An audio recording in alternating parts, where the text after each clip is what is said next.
कैसे हो दोस्तों। मैं Shubhankar Pandey, achieve target with Shubhankar channel में आपका स्वागत है।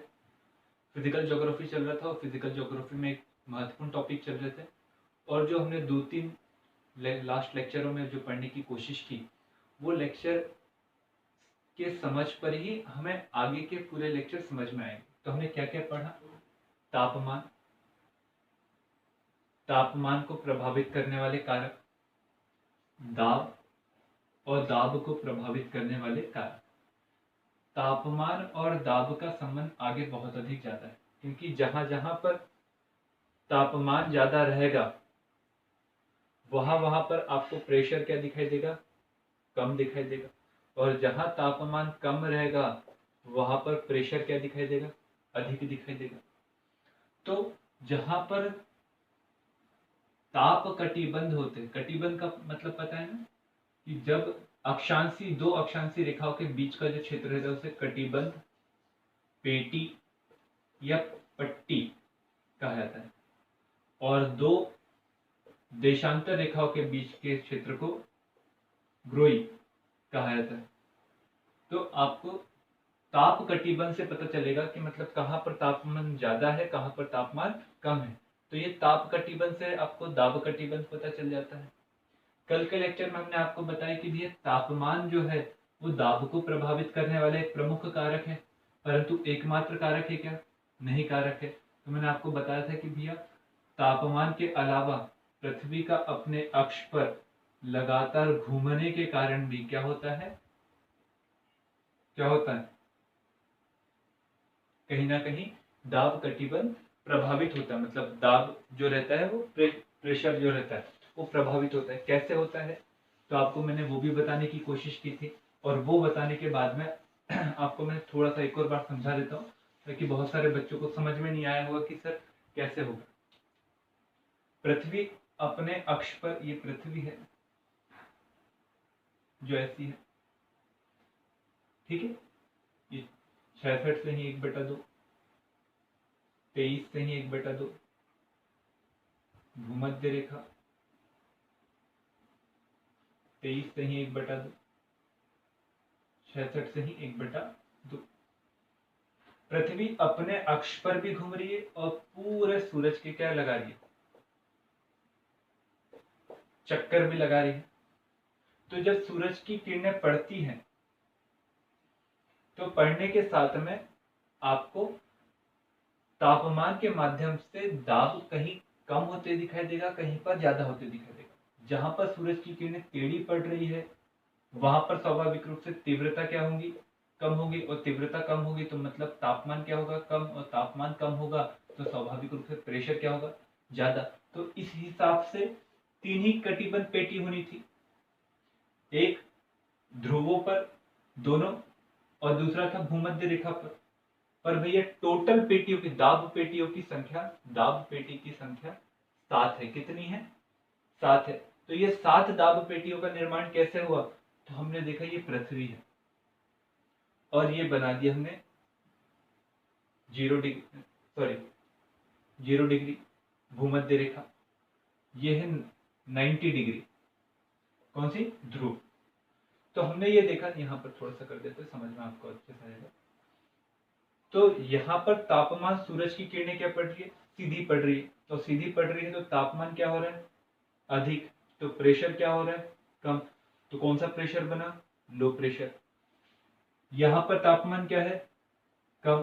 तो प्रेशर क्या रहेगा? ज्यादा। तो यहाँ आपको दोनों के संबंध कैसे दिखाई दे रहे हैं? अलग। तो यहाँ पर हाई प्रेशर बन रहा है और यहाँ पर लो प्रेशर। यहाँ पर लो प्रेशर बन रहा है तो भूमध्य रेखा के ऊपर में, क्षोभ मंडल के क्षेत्र में आपको इसका उल्टा दिखाई देगा, क्योंकि ये जब ऊपर की ओर जाएगा तो तापमान में कमी आएगी। तापमान में कमी आ रही है तो मतलब क्या बनेगा? High pressure. तो हाई प्रेशर बनेगा। ये हाई प्रेशर हमेशा किस ओर जाएगा? लो प्रेशर की ओर जाएगा। तो ये यहाँ पर हाई है तो यहाँ पर ये क्या बनेगा? Low pressure. तो मतलब हवा को यहाँ से यहाँ तक के जाना चाहिए, परंतु क्या होता है, पृथ्वी जब घूमती है तो अपकेंद्रीय बल के कारण ये नीचे की ओर होता है।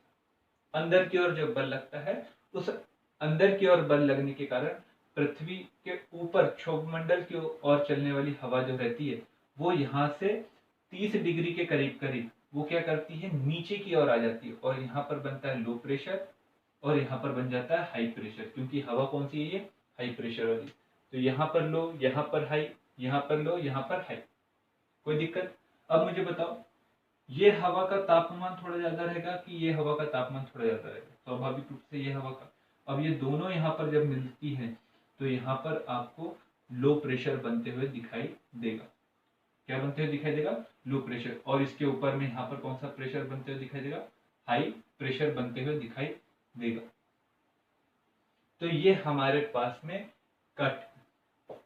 दाब कटिबंध बनते हुए दिखाई देता है। और इस दाब कटिबंध के ही कारण क्या होता है, दो चीज सामने आती है हमारे सामने कि भैया जो सूरज की सीधी किरणें रहती है वो सीधी किरणें 12 घंटे लगातार भूमध्य रेखा पर पड़ती रहती है और 12 घंटे लगातार और वर्ष में लगातार पड़ती रहती है। और उसके बावजूद भी हमें सबसे ज्यादा तापमान वाले विश्व के क्षेत्र हमें 30 डिग्री और 23 डिग्री 20 डिग्री के पास में दिखाई देते हैं, उत्तरी अक्षांश और दक्षिणी अक्षांश के पास में। ऐसा क्यों? ऐसा कारण यह है कि सूरज की जो सीधी किरणें भूमध्य रेखा पर बढ़ती है, वहां पर भूमध्य रेखा पर पड़ने के साथ में वाष्पीकरण भी होता है। क्या होता है? वाष्पीकरण भी होता है। और वाष्पीकरण होने के कारण यहाँ वाले क्षेत्र में बादल बनते हैं और बादल बनने के कारण आपको दिखाई देता है सूरज से आने वाली किरणें यहाँ से आती है और कुछ टकरा जाती है। और टकराने के कारण क्या होता है, तापमान में, तापांतर में क्या अंतर ज्यादा नहीं रहता। परंतु इस क्षेत्र में आपको सीधे से पता है कि हाई प्रेशर है, तो हाई प्रेशर का क्षेत्र है, तो हाई प्रेशर के क्षेत्र किस कारण से है? ठंडी हवा के कारण से नहीं है, ऊपर की हवा, ठंडी हवा के कारण है, पर ऊपर की हवा जो नीचे की ओर आ रही है उसके कारण हाई प्रेशर है। पर साथ में सूरज की किरणें भी पड़ रही है, सूरज की सीधी किरणें पड़ रही है और सूरज की किरणें सीधे धरती तक के आ रही है, क्योंकि यहाँ पर हाई प्रेशर होने के कारण बादल बन पाएंगे क्या? नहीं बन पाएंगे, क्योंकि यहाँ पर आपको वाष्पीकरण तो दिखाई देगा परंतु बादल बनते हुए दिखाई देंगे, क्योंकि यहाँ पर क्या है? High pressure. तो सूरज की सीधी किरणें यहाँ पर आ रही है और इसी के कारण आपको यहाँ वाले क्षेत्र में हमेशा पृथ्वी के 30 डिग्री के और 10 डिग्री के ऊपर और 30 डिग्री के पास के क्षेत्र में आपको विश्व के सबसे अधिक तापमान वाले क्षेत्र दिखाई देंगे। और सबसे अधिक वार्षिक तापमान वाले क्षेत्र आपको कौन सा दिखाई देगा?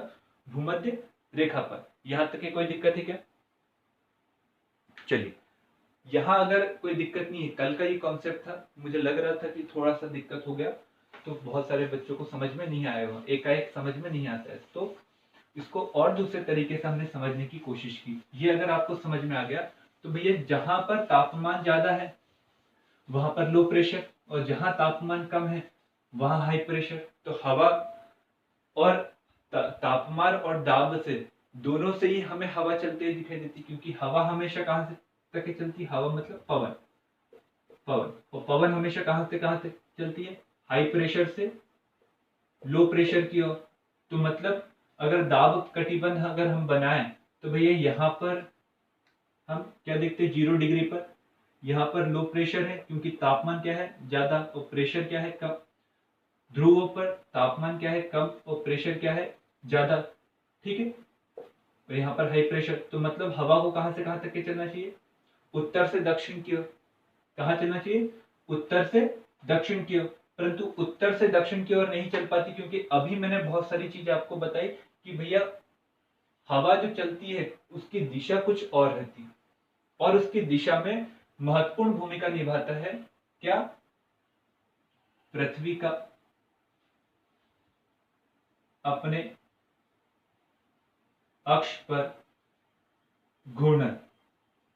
तो भैया पवन की उत्पत्ति तो करता है तापमान और दाब का संबंध, पर दिशा कौन निर्धारित करता है? घूर्णन। कौन निर्धारित करता है?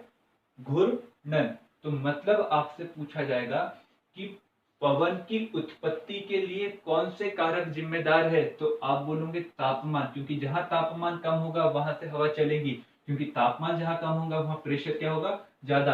और वहां की ओर चलेंगी जहां तापमान अधिक होगा और वहां चलेंगी जहां पर दाब क्या होगा? कम। परंतु दिशा क्या होगी?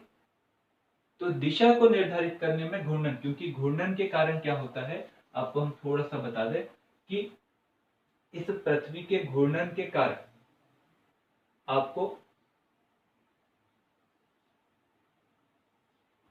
उत्तरी गोलार्ध में चलने वाली हवा वो क्लॉकवाइज चलते हुए दिखाई देंगी और दक्षिण गोलार्ध में चलने वाली हवा हमको एंटी क्लॉकवाइज में चलते हुए दिखाई देंगी।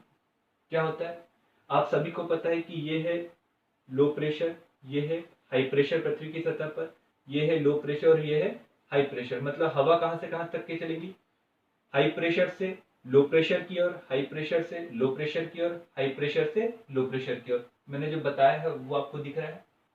तो मतलब यहां से हवा चलेंगी तो यहां से हमेशा ऐसी चलनी चाहिए, ऐसी चलनी चाहिए, और यहां से हवा ऐसी चलनी चाहिए, और यहां से भी हवा ऐसी चलनी चाहिए। पर रियलिटी में क्या है बेटा, हवा चलने की दिशा क्या है,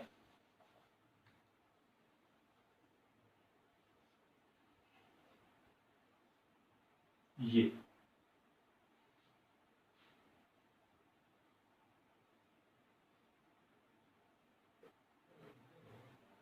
और ये है 0, ये 30, ये 60, ये है 90। ये है लो प्रेशर, ये है हाई प्रेशर, ये है लो प्रेशर और ये है हाई प्रेशर। तो भैया तापमान की उत्पत्ति और दाब, तापमान और दाब के कारण पवन की उत्पत्ति होती, परंतु उसकी दिशा निर्धारित करने में पृथ्वी का अपने अक्ष पर घूमने और पृथ्वी के अपने अक्ष पर घूमने के कारण हमें एक बल दिखाई देता है और उस बल का नाम था कॉरियोलिस बल। और इस कॉरियोलिस बल के कारण हमें पृथ्वी की सतह पर चलने वाली जो पवन रहती है उसकी दिशा उत्तरी गोलार्ध में क्लॉकवाइज और दक्षिणी गोलार्ध में एंटी क्लॉकवाइज दिखाई देती है। और यही कारण है कि जब 30 डिग्री के पास जब हाई प्रेशर बनता है तो वो हाई प्रेशर से चलने वाली जो हवा रहती है वो हवा जब दक्षिण की ओर चलती है तो उसकी दिशा उत्तर पूर्व की, उत्तर से दक्षिण की ओर ना होकर उत्तर उत्तर पूर्व से लेकर दक्षिण पश्चिम की ओर हो जाती है। और जब यही हवा ऊपर की ओर चलती है, मतलब उत्तर की ओर चलने की कोशिश करती है, तो इसकी दिशा आपको दक्षिण दक्षिण पश्चिम से आपको उत्तर पूर्व की ओर चलती दिखाई देगी। और जब यही हवा ध्रुवों से चलती है तो वो हवा की दिशा आपको उत्तर पूर्व से लेकर किस ओर दिखाई देगी, दक्षिण पश्चिम से। ये हवा चलती है और इसका नाम भी अलग अलग दे दिया है। जो इस क्षेत्र में चलने वाली हवा रहती है अर्थात 10 से लेकर 30 डिग्री के बीच में चलने वाली जो हवा रहती है उसे कहा जाता है व्यापारिक पवने। व्यापारिक पवने जिसकी दिशा कहाँ है, उत्तर पूर्व से लेकर दक्षिण पश्चिम की ओर। और जो हवा 30 डिग्री से ऊपर की ओर चलती है उसे कहा जाता है दक्षिण दक्षिण पूर्वी हवा, जो चलती किस ओर, उत्तर पूर्व की ओर चलती, इसे कहा जाता है पछुआ पवने। कौन सी पवने कहा जाता है, पछुआ पवने। और एक जो हवा रहती है जो ध्रुवों से चलती है, कहाँ की ओर, 30 डिग्री की ओर, इसकी दिशा क्या रहती है, उत्तर पूर्व से लेकर दक्षिण पश्चिम, इसे कहा जाता है ध्रुवीय पवन।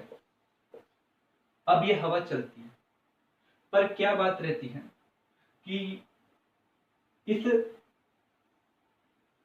भूमध्य रेखा के 10 डिग्री उत्तर और 10 डिग्री नीचे के क्षेत्र में आपको पवन चलते हुए नहीं दिखाई देंगे, आपको यहाँ पर तरंग चलते हुए दिखाई देंगी। ये तरंग चलने का कारण ये है, आपको मैंने संवहन संचलन, संवहन के रूप में ऊर्जा के स्थानांतरण और अभिवहन के रूप में बताया। जहां तापमान बहुत अधिक ज्यादा रहेगा और तापमान ज्यादा रहेगा तो पानी का वाष्पीकरण होगा और ऊपर की ओर वह ऐसा ऐसा जाएगा और इसे कहा जाता है संवहन के रूप में। और जब तापमान एक सतह से दूसरी सतह के में अंतर होगा तब जब हवा मतलब जो संचलन होगा वो किस रूप में होगा, क्षैतिज रूप में। जब कणों का संचलन किस रूप में होगा, क्षैतिज रूप में। तो पवन क्षैतिज रूप में चलती है और तरंग ऊर्ध्वाधर रूप में चलती है। तो इस क्षेत्र में अर्थात 10 डिग्री उत्तर और 10 डिग्री दक्षिण के क्षेत्र में आपको तापमान बहुत अधिक दिखाई देने के कारण यहाँ पर अभिवहन के रूप में नहीं चल पाती पवन, संवहन के रूप में तरंग चलती है। और यही कारण है कि व्यापारिक पवनों का प्रभाव आपको सामान्यतः यहाँ पर दिखाई नहीं देता, 10 डिग्री और 10 डिग्री उत्तर और 10 डिग्री नीचे। तो मैंने आपको पवनें बताने की कोशिश की। कल के लेक्चर में हम पवन किस किस प्रकार से चलती है, कितने प्रकार की होती है, उन सब बातों को देखने की कोशिश करेंगे। यदि आपको वीडियो अच्छा लगा हो तो जरूर उसको लाइक करिए, शेयर करिए और चैनल को सब्सक्राइब भी करिए। Thank you.